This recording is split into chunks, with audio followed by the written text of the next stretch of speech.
Hey, what's up guys? Jackson Wire from Snap Solar. Today we're going to be covering everything that you need to know before going solar in 2023.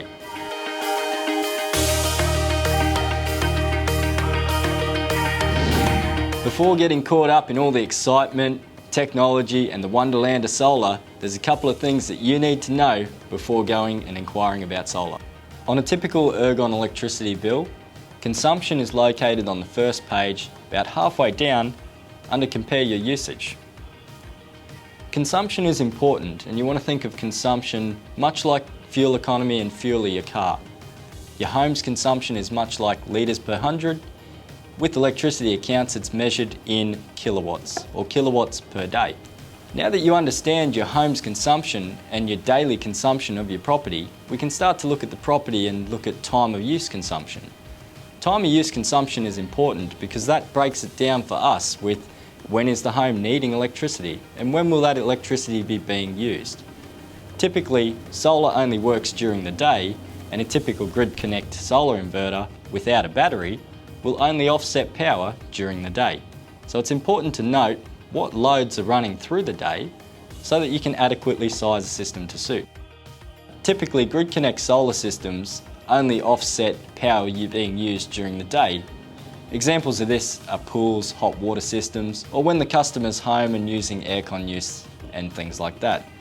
A typical base load for a residential property in North Queensland is anywhere from 250 watts to about 500 watt base load. Now that you understand how to read your electricity bill and you've seen where to find the daily usage of your property, i.e. in this case 14 kilowatts, we can then look at that and go, when is that power being used? A great way as a homeowner that you can track your power usage is to go out to your meter board and read your meter. If we read our meter in a 12-hour period, i.e. 8 AM to 8 PM, we can then break down our daytime usage versus our nighttime usage. To keep things simple, for a 14 kilowatt home, a daytime usage may be 7 kilowatts and a nighttime usage of 7 kilowatts. Therefore, the typical storage needed for a property of this size would be 7 kilowatts of storage. A customer can then approach a solar company with this data and get an appropriately sized system.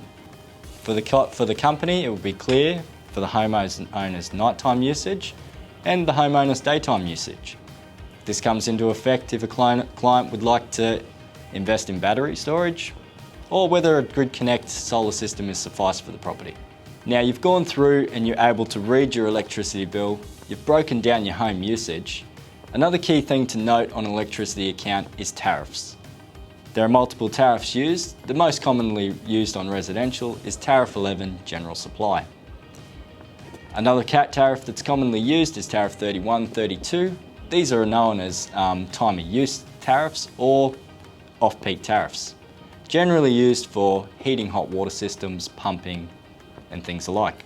Traditionally, when solar is installed, the solar company will remove Tariff 33, 31 and we'll move those across to General Supply Tariff 11. Upon doing this, we time and program these loads. For things like hot water systems, we time these loads to run during the day when your solar is running, so that your solar system is now heating the hot water and you're no longer paying for that load. This is the most effective way to handle time of use consumption loads, and it's the most affordable way to heat your hot water system. Another key figure to note on your account is your meter service fees and account keeping fees. Typically, on an Ergon account, these make up to about $1 to $1.20 per day of service fees and service charges. These are outside of your usage and attached to your account payable monthly or quarterly, depending on your account.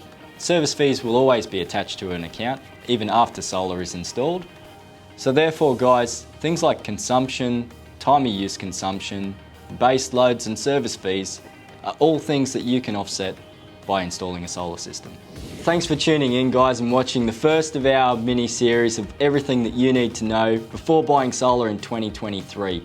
Next week we interview the boys from Qcell and they're going to load us up with all the new product range for 2023 and all the technology that they'll be releasing throughout next year.